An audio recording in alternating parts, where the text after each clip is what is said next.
Pria ini sedang mengaduk sebuah campuran tanah. Ini adalahnya caranya untuk bertahan hidup. Tentu saja ini bukan untuk dimakan, tapi dia ingin menggunakan bahan tersebut. Tidak lama sebelumnya di Mars terjadi suatu badai, dan pria ini tidak beruntung terperangkap di dalamnya. Dan semua timnya mengira dia sudah mati, lalu menyalakan roket dan kembali. Dan dia ternyata masih hidup, dan di badannya ada tertusuk suatu benda tajam. Dia berusaha menahan rasa sakitnya. Dengan cepat, dia menariknya keluar, kemudian terbaring di atas kasur, dan menggunakan cermin melakukan operasi kecil, mengeluarkan serpihan yang patah di dalam. Setelah selesai, dia tidak ingin menghadapi kenyataan. Dirinya sendiri terkurung di Mars, menunggu rencana selanjutnya.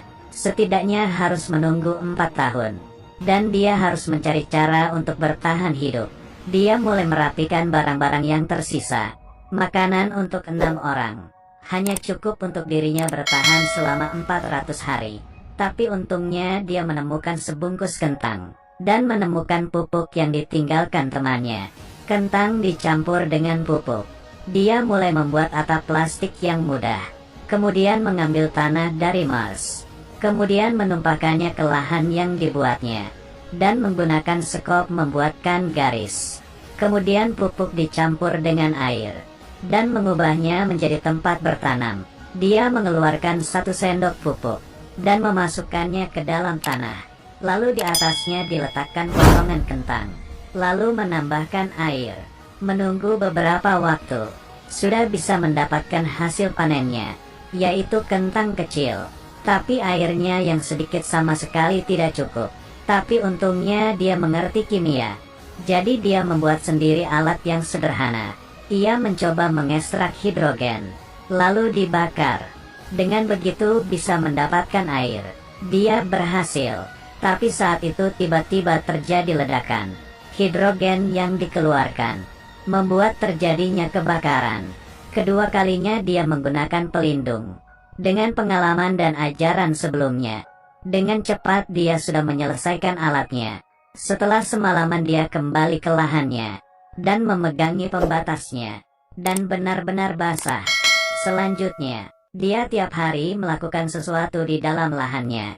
Akhirnya di hari ke-58, dari tanah sudah tumbuh kecambah kecil. Dia adalah harapan sang pria. Adanya bahan makanan tidak memberinya jaminan tidak akan mati. Dia juga terus mencari cara untuk menghubungi bumi. Kemudian dia menyetir mobilnya sambil mendengar lagu. Menemukan pesawat luar angkasa yang tidak ada orangnya, yang bertanda 97. Untungnya mesinnya belum rusak, tapi yang bisa dipakai hanyalah kamera web. Dan waktu pengirimannya mencapai 31 menit. Kemudian dia meletakkan 3 papan di atas tanah. Setelah setengah jam, tim di bumi menerima gambar.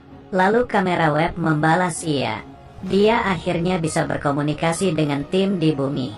Dan dia memanen kentangnya, yang sudah matang di hari ke-78. Semuanya berjalan dengan baik. Tapi suatu yang tidak diharapkan pun terjadi. Ini bukan salah satu orang yang paling sulit diselamatkan dalam sejarah film.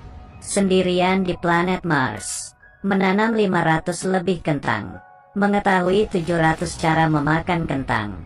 Dan hari ini terjadi suatu hal. Di kabin kehilangan tekanan udara, menyebabkan tangki oksigen meledak.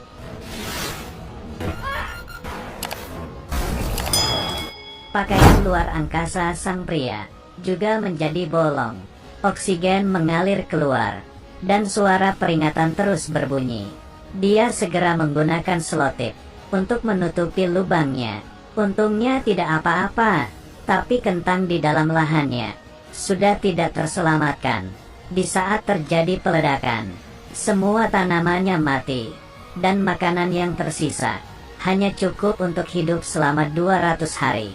Kehidupannya selanjutnya, dia hanya bisa menghemat, dan tim di bumi mencari cara untuk memberikan pertolongan.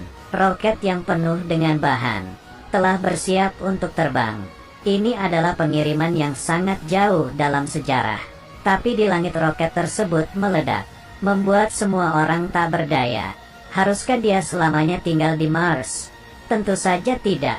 Tim luar angkasa Cina mengetahui kabar ini dan memutuskan untuk memberikan pertolongan, membuat rencana untuk menggunakan roket Taiyangsen dan membantu mereka untuk mengirimkan keperluan keluar. Dan di saat itu seorang ahli fisika memberikan suatu ide, yaitu menyuruh tim pesawat ruang angkasa yang sedang kembali ke bumi memutari bumi sekali putaran, mengambil bahan bakar yang dari Taiyangsen, lalu terbang kembali ke Mars. Dan sang pria perlu menaiki mesin terbang, mencari cara untuk masuk ke jalur Mars, lalu berlabuh dengan tim pesawat luar angkasa, kemudian bisa kembali pulang bersama. Waktu pulang pergi ini memerlukan para tim untuk bertahan selama 533 hari di luar angkasa, dan tidak boleh melakukan kesalahan sedikit pun. Kalau tidak semuanya akan langsung gagal. Para tim awalnya merasa sangat bersalah memiliki rencana ini. Mereka juga tidak bisa menolaknya. Dengan begitu roket milik Cina pun diluncurkan dan berhasil terbang keluar angkasa. Yang dirakit oleh Cina itu bagus. Tim pesawat luar angkasa berhasil mengambil bahan bakar dan mulai menuju ke planet Mars. Sedangkan sang pria di waktu itu juga tidak ada istirahat.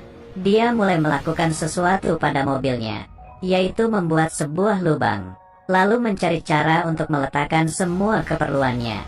Di saat semuanya sudah dipersiapkan, dia akhirnya bersiap untuk pergi. Dan hari ini adalah hari ke-461. Bagi dia ini sangatlah penting. Dia membawa bahan-bahannya menuju ke arah mesin terbang.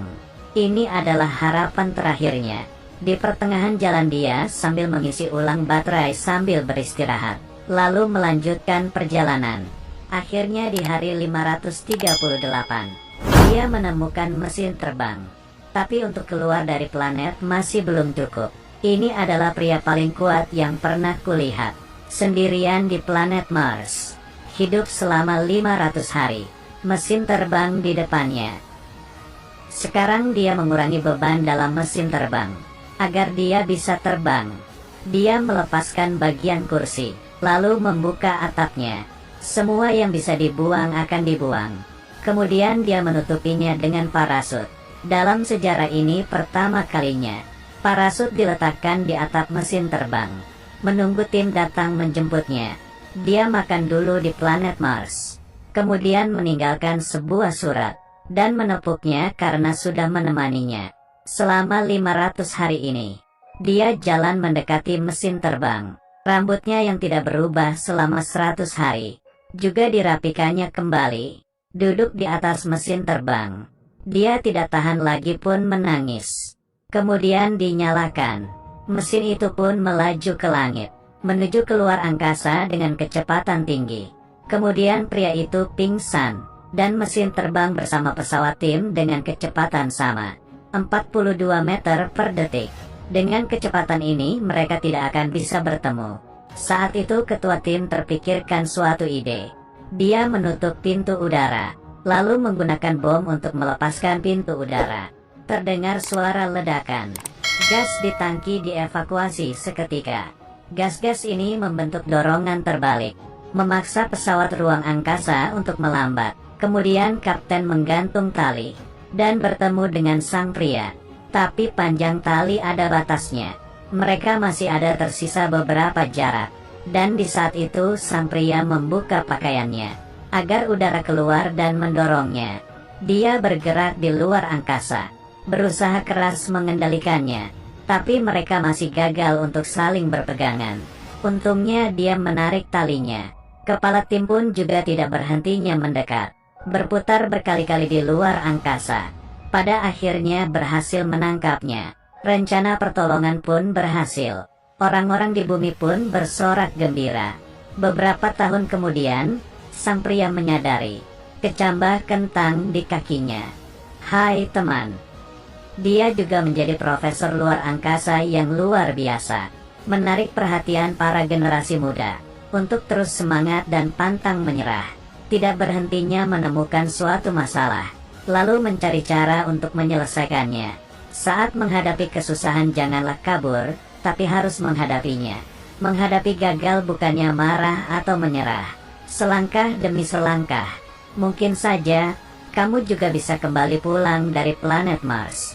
Aku adalah Dongfang. Terima kasih sudah tonton.